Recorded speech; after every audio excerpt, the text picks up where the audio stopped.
தேன் பக்கத்தில் எப்படின்னா ஊட்டி registration number தான் டிஎன்53. ஏன்னா ஆமாம் ஊட்டியில் வந்து பார்த்தீங்கன்னா நிறைய பிரான்ச்சஸ் இருக்காங்க.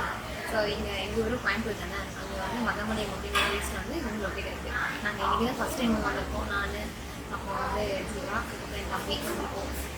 அண்ட் இப்போ தான் ஆர்டர் பண்ணிட்டோம். ஆர்டர் பண்ணிட்டு ஃபுட்டுக்காக வெயிட் பண்ணிட்டுருக்கோம். ஜீவாவுக்கு வந்து சிக்கன் மேன்சோ சூப் அப்படின்னு சொல்லிட்டு சூப் வந்து ஆர்டர் பண்ணியிருக்காரு. மூஞ்சி காட்டுங்க, இந்த திருமுகத்தை காட்டுங்க, இந்த திருமுகத்தை காட்டுங்க. ஆமாம் எஸ் அதை ஆர்டர் பண்ணியிருக்காங்க. அதுக்காக தான் வெயிட் பண்ணிட்டு இருக்கோம். அந்த கேப்பில் வந்து உங்ககிட்ட அப்படியே வந்து பேசிடலாம் பேசிட்டு இருக்கோம். நிறைய பொம்மையில வச்சுருக்காங்க. போகும்போது ஜீவோ வாங்கிட்டு சொல்லி கேட்கணும், வாங்கி தருவாரான்னு தெரியலை, பார்க்கலாம். ஏன்னா சாப்பிட வந்த இடத்துல சாப்பிட மட்டும்தான் செய்யணுமே தவிர வேற எதுவும் பண்ணக்கூடாது. சரியா? சரி சரி சரி வாங்கி தரேன் வாங்கி தரேன்.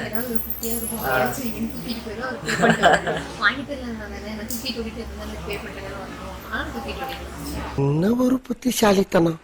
அண்ட் சொல்ல மறந்துட்டோம், நம்ம கூட கெஸ்ட் ஒருத்தர் இருக்காரு. சொல்லிட்டியா? கெஸ்ட்டை காட்டணும்ல. கெஸ்ட் வந்து காட்டக்கூடாது அப்படிங்கிறாரு. அவர் வந்து பார்த்தீங்கன்னா மூஞ்சி மூடுவாரு. அவ்வளோதான். அண்ட் வெளியே வேற சரியான மழைங்க. அவர் பார்த்தீங்கன்னா ஒரு லைவ் போயிட்டு இருக்குங்க. ஆமாம் வெளியே வந்து எங்கள் ஊரில் ரொம்ப நாள் கழிச்சு மழை பெய்யுது, நல்லா இருந்துச்சு. ஜீவாக்கு இப்போவே வந்து கோல்டு பிடிக்கிற மாதிரி இருக்குது அப்படின்னு. இப்போ வந்து நான் உட்காந்துருக்க இடத்துக்கு மேலே பார்த்தீங்கன்னா ஏசி வேறு இருக்குது. இங்கே தான் வந்து உட்காருன்னு சொல்லிட்டு நெக்கி கொஞ்சம் பறிச்சிருக்காரு. கேட்டால் இப்போ வந்து இங்கே தான் சோஃபா இருக்காமா, சேர் தான் போட்டிருக்காங்கன்னு சொல்லி கிட்டத்தட்ட ஒரு 4 பிளேஸ் நாங்கள் வாங்கிட்டோம். இருக்கிறவங்க வந்து 3 பேர் எங்களுக்கு இவ்வளோ பெரிய பிளேஸ்ன்னு சொல்லி பார்த்துட்டு.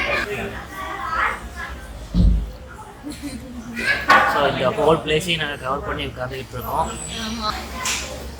நான் பார்க்க சூப்பராக இருக்குங்க பிளேஸ். ஆமாம் நல்லா இருக்குது, சூப்பராக. சாப்பிட எப்படி இருக்குங்கிறத நாங்கள் சாப்பிட்டுட்டு சொல்கிறோம்.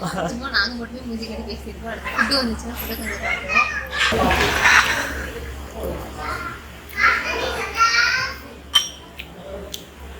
எப்படிங்க இருக்கு? ஓகே தானா?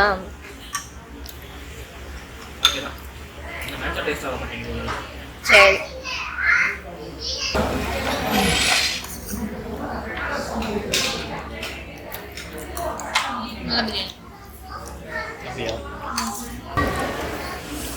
இப்போ என்ன சாப்பிட்ருக்கீங்க? நான் வந்து சிக்கனு, நானு, பிரியாணி, ஐஸ்கிரீமா? இல்லை நீங்கள் சாப்பிட்றது நான் மாதிரியே தெரியல, பார்க்குறதுக்கு தோசை மாதிரி இருக்கு. இங்கிருந்து பார்க்குறதுக்கு நான்வெஜ் சிக்கன் நல்லா இருக்கு. பிரியாணி சாப்பிட்டோம், நல்லா இருக்கு. நான் சாப்பிட்ருக்கேன். மேடம் தான் பிரியாணி கேட்டாங்க, நமக்கு நான் தான் வேணும் அப்படி என்பதால் நானே சாப்பிட்டு போயிருக்கேன். பிரியாணி டேஸ்ட் பண்ணிட்டு. ஆமாங்க, எனக்கு ரொம்ப பசிச்சுது. உங்களுக்கு கவர்லாம் பண்ண முடியாதுன்னு வச்சுட்டு நான் சாப்பிட்றேன். ஜீவாவுக்கு காரம் ரொம்ப ஜாஸ்தியாக இருக்காமா, ஒரு சூப்பு குடிச்சிட்டு சாப்பிட்டதுனாலயா இல்லை இது காரமாக இருக்கான்னு தெரியல. கோல்டு வேறு இருந்துச்சு. சூப்புலையும் இது பெப்பர் போட்டேன். சரியா? இதுவும் பெப்பர் சிக்கனா, அதனால அப்படியே பேசிட்டு சாப்பிட்டு தான் இருப்பாரு பாருங்க, காரம் காரங்க. சரி விடுங்க, கடைசியில் ஐஸ்கிரீம் வாங்கிக்கலாம். கோல்டுக்கு எனக்கு சொன்ன, உங்களுக்கு இல்லை. ஓ அப்படியா விஷயம். A few moments later.